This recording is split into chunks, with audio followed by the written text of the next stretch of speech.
အားလုံးပဲမပြောချင်ဘူးတော်တော်လည်းပြောလိုက်ပါဦးမယ်ကျွန်တော်ကတော့နော်ကြွားလာမဟုတ်ကျွန်တော်ကအခြေခံပွဲတွေတော်တော်များများ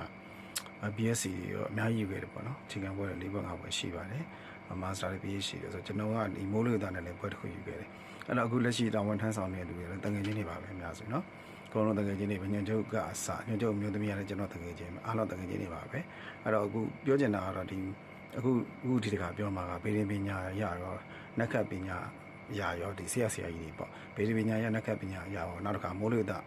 ပညာရှင်တွေငလင်ပညာရှင်တွေပြောတာအားလုံးအနည်းပညာနဲ့ပေါင်းပြီးတော့ဆက်ဆက်ပြီးတော့ဒီတခါအသိပေးမယ်သတိပေးခြင်းပါတယ်နော်အားလုံးပဲသတိပေးခြင်းပါတယ်အားလုံးချိတ်ဆက်ပြီးတော့ကျွန်တော်ပြောပြမယ်ဆိုတဲ့နေရာမှာတကယ်ဖြစ်ချင်မယ်ဖြစ်ဖြစ်ဘူးဒါပေမဲ့သတိထားစင်ကြင်ရမှာကျွန်တော်တောင်းပါမယ်လေကျွန်တော်အားလုံးရတောင်းပါမယ်မပြောခင်ကျွန်တော်တောင်းတရမယ်အဲကြောင့်နောက်မရအောင်ကျွန်တော်အခုပြောပြပါမယ်အဲ့တော့ဒီကျွန်တော်တို့အခုလှုပ်သွားတဲ့စကိုင်းပြည့်ရငလင်ရဲ့သဘောတဘာဗျာပညာရှင်တွေကဘာပြောလဲဆိုလို့ရှိရင်ဒီတခါသဘောတဘာဗျာသူက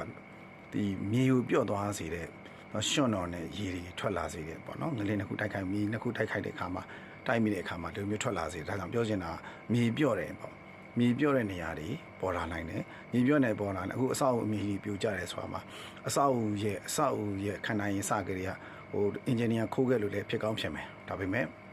အဲ့ဒီအဆောက်အဦရဲ့အောက်ဘက်ကမြေကြီးကပြော့ဝင်သွားတယ်ဗျအဲကြောင့်မြေကျွန်းကျတဲ့နေရာတွေဟာမြေကြီးပြော့ဝင်ထားတဲ့နေရာတွေကဖြစ်တယ်နော်အဲ့တော့သိပ္ပံပညာအရာဒီငလင်ပညာအရာဆိုလို့ရှိရင်အဲ့ဒီမြေကြီးပြုတ်ဝင်သွားတဲ့နေရာတွေအဆောက်အုံတွေကြီးကျွန်းကျသွားတယ်အဲ့တော့အချိန်မရွေးမိုးလာထပ်ရွာခဲ့မယ်ဆိုရင်မိုးရွာခဲ့မယ်ဆိုလို့ရှိရင်မိုးလာရွာခဲ့မယ်ဆိုရင်ကျွန်းကျပြီးပြုတ်ဝင်သွားတဲ့မြေကြီးနေရာနောက်ဆက်ပြီးတော့မြေကြီးပြုတ်ပြီးတော့ကျွန်းကျသွားနိုင်တယ်နောက်တစ်ခုပို့ဆိုတာဒီငလင်ကဒီအဆောက်အဦတွေမှာဆိုလို့ရှိရင်တန်200ပေါ့နော်တန်200ထက်ပိုတဲ့အဆောက်အဦတွေစိတ်မချဘူးပေါ့နော်တန်200ထက်ပိုပြီးလေးတဲ့အဆောက်အဦတွေဆိုလို့ရှိရင်ကျွန်းကျနိုင်တယ်ပြောချင်တာမြေကြီးကပြော့သွားမယ်ဆိုပို့ဆိုးသွားနိုင်တယ်အဲကြောင့်ဒီမှာငလင်ပေးတဲ့သူတွေကနေတာထိုင်တာရောဆင်ခြင်ဖို့တော့လိုတယ်ဒါသိပ္ပံပညာရငလင်ပညာရပြောတာနော်အဲကြိုသိဖို့ဆိုတာကတော့ခက်တယ်ဒီငလင်လှုပ်မဲ့လို့ကြိုသိဖို့ခက်တယ်ဒါပေမဲ့လှုပ်ပြီးရင်တော့ထပ်ပြီးတော့ဘာဖြစ်နိုင်လဲဆိုတော့ခံမှန်းလို့ရတယ်ပေါ့နော်အဲ့တော့ငလင်အကြီးလှုပ်ပြီးတော့ငလင်အသေးတော့ဇက်တိုက်လာမှာအခုဆိုမန္တလေးတို့နေပြည်တော်တို့မှာတောက်လျှောက်လှုပ်နေတယ်လှုပ်တဲ့ဟာလည်းအနည်းဆုံးက4တို့5တို့နော်3တို့အနည်းဆုံးရှိတယ်လေဟုတ်တယ်မခွန်တော့မှခွန်လောက်တော့မကြည့်ဘူးပေါ့ဒါထုံးစံမယ်လေငလင်ငယ်တွေဆိုတာအဲ့လောက်ပဲရှိမှာပေါ့9တို့3တို့4တို့9တို့ဖြစ်နိုင်တယ်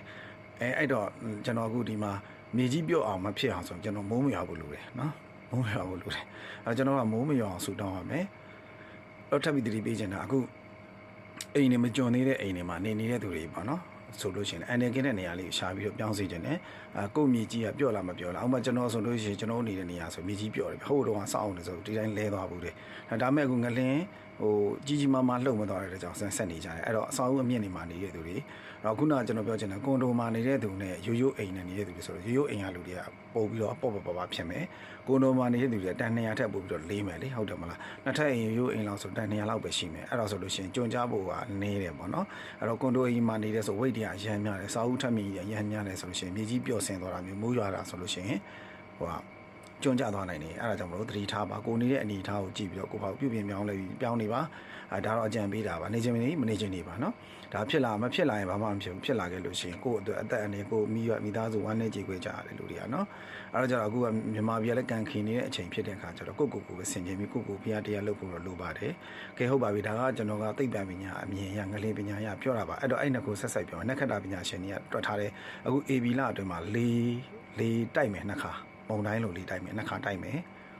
နောက်နှစ်ခါတိုက်ပြီးလို့ရှိရင်အစိမ့်ငွေပါတဲ့အငွေတွေထွက်လာမယ်နော်စိတ်ငွေပါတဲ့ငွေတွေထွက်လာမယ်ပြီးလို့ရှိရင်မွေတွေပါတွေပေါ်လာမယ်အစိတ်တွေပါတွေတက်လာမယ်အဲဒါကြောင့်သွားလာနေတာထိုင်တာသတိထားပါနောက်တစ်ခါအကြမ်းမြင်ပုံကိုယ်ရဲ့ငလင်ကတော့ဆက်လုံးမယ်နောက်တစ်ခုဆက်ပြောပါနက္ခပညာရှင်တွေသဘောရ6လပိုင်းမတိုင်မီထိငလင်ကြီးတစ်ခုနောက်ထပ်ထပ်လုံးမယ်နော် 7.7 လောက်ရှိချင်မှရှိမယ်အဲ့တော့အကြမ်းမြင်အောင်သမားတွေရဲ့ပြောကြချက်အရာတော့ငလင် 7.7 လောက်တော့မရှိတဲ့ငလင်တစ်ခုတော့လာအောင်ပါပေါ့နော်တိုက်တဲ့လာတော့လာအောင်ငလင်တွေကအဲ့တော့ကြောင့်မုံတိုင်းကလည်း AB လတမှာနှစ်ခါလာနိုင်တယ်လို့ခုနပြောတဲ့6လပိုင်းမတိုင်မီမှာငလင်ကြီးတစ်ခုလာနိုင်ဒါကနက္ခတ္တပညာရှင်တွေနဲ့အကြမ်းမြင်ဆရာတွေကပြောထားတဲ့စကားဖြစ်ပါတယ်မှားလို့မထင်နဲ့နော်နောက်တစ်ခုအသက်9နှစ်ကနေပြီးတော့အသက်30ကြာလူတွေကတတိထားမယ်အခုသေးတဲ့သူတွေအများစုကြည့်လိုက်ကလေးတွေများနေတယ်နော်လူလက်ပိုင်းတွေများနေတာကိုတွေ့ရမယ်လူကြီးတွေအင်ပတန်ယူသားဖြူစင်တဲ့ကလေးပေါက်စာလေးတွေပေါ့နော်ခုန9နှစ်အောက်ကလေးတွေဆိုလို့ရှိရင်အသက်ရှင်တာတွေ့ရတယ်အများစုပေါ့နော်အဲ့တော့ကြောင့်မှားတယ်လို့လည်းမဆိုသာပါဘူးအဲ့တော့အကြမ်းမြင်ဆရာတွေနက္ခတ္တဗေဒပညာရှင်တွေခုငလင်ပညာရှင်တွေရဲ့အားလုံးခြုံငုံပြီးတော့ကျွန်တော်ပြန်ပြောမယ်ဆိုလို့ရှိရင်ခုငလင်ရဲ့သဘောတရားသည်ရှော့နော်နဲ့ရင်းနဲ့ရောပြီးတော့ ထွက်လာတဲ့သဘာဝဖြစ်တယ်မြေသားကိုပြော့သွားစေတယ်မြေသားပြောတဲ့အဆောင်နဲ့အောက်ကိုကျုံဝင်ကျနိုင်တယ်အဲ့တော့ကျုံဝင်ကျတဲ့အဆောင်နားမှာရှိတဲ့အဆောင်တွေကလည်းမိုးတာရွာချလိုက်မယ်ဆိုရင်လည်းမြေကျုံကျသွားနိုင်တယ်ပေါ့နော်အဲကြောင့်အဲ့လိုအဆောင်မှာမနေကြပါနဲ့ဘာမှမအကွဲတွေဘာညာမအဖူးဘာမှဖြစ်ဘူးဆိုပြီးဆက်မနေလို့ရှိရင်တော့အန်ဒီများလိုက်နေပေါ့နော်အဲ့တော့မိုးမရွာပါစေနဲ့အားလုံးဝိုင်းပြီးဆူတောင်းပေးကြရအောင်ပြီးပြီဆိုလို့ရှိရင်ကျွန်တော်တို့က2ကြိမ်တိုက်နိုင်တယ်ပေါ့နော်နက္ခတ္တဗေဒပညာရှင်တွေအရာ2ကြိမ်တိုက်နိုင်တယ်နောက်တစ်ခါမုံတိုင်းတစ်ခါ6လပဲမကြာမြန်လာကြအောင်မယ်အသက်9နှစ်ကနေအသက်30ကျလူတွေကသတိထားရမယ်အဲ့တော